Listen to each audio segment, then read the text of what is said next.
Hello po sa inyong lahat mga ka-crypto. Ako po si Pinoy Crypto Trader at sa video na ito ay atin pong pag-uusapan ang tungkol dito sa mga komento nito. Mga komento po dito na nila ka-crypto natin dito.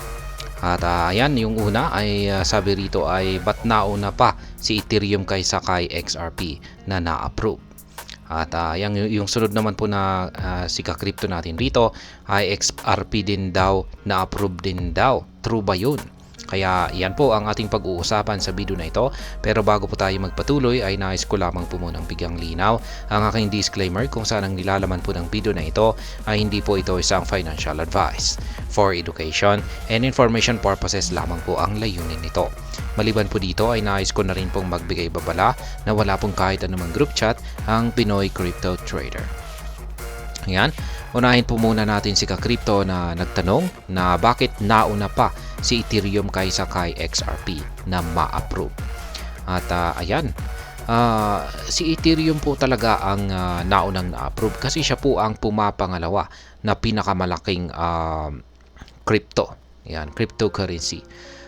Syempre yung una ay itong si Bitcoin at laging pumapangalawa itong si Ethereum. Kaya siya po ang karapat-dapat na sunod na ma-approve pagkatapos ni sunod po kay Bitcoin.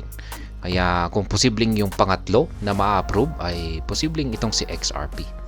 At saka maliban po rito kung bakit hindi pa nagkakaroon ng approval ang XRP ETF ay dahil sa ayan mas pinipili po muna nila itong si Ethereum kasi itong si XRP or ang Ripple ay merong kinakaharap na kaso kay US SEC hanggang sa ngayon.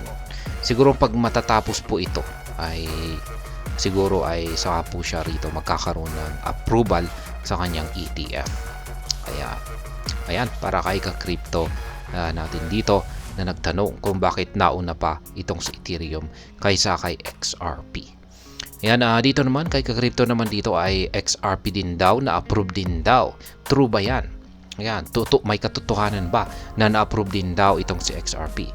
Base po sa aking nalalaman at base po sa mga na-content or mga balita po natin na na-content ko rito sa aking YouTube channel na ito ay wala pa po. Hindi po totoo na na-approve ang XRP ETF. Yung tanging na-approve lamang po ngayon ay itong si Ethereum. Siyempre si Bitcoin na mas nauna at sumunod itong si Ethereum. At wala pa pong iba na crypto asset na nagkakaroon ng approval. Kaya ngayon. At hanggang dito na lamang po tayo sa video na ito mga ka-crypto. Sana po ay inyong nagustuhan ang aking paliwanag sa video na ito. Kung inyo po itong nagustuhan ay pakiclick lamang po ang like button nito.